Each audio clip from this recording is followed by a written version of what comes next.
Welcome back to the channel. Today we're going to show you how to redeem your Meijer gift card online so you can shop easily from home. First, go to the Meijer website and add the items you want to purchase to your cart. Once you're ready, click on the shopping cart icon and proceed to checkout. At checkout, you'll see a payment section. Look for the option to enter a gift card number. Type in your Meijer gift card number and the PIN, which is usually found on the back of the card under a scratch-off panel. After entering the gift card details, click Apply.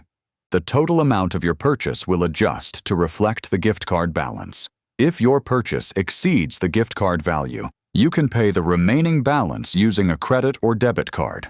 Make sure all your information is correct before completing the order. Confirm your shipping address and review your order summary. Then click Place Order to finish the transaction. You'll receive a confirmation email from Meijer with your order details.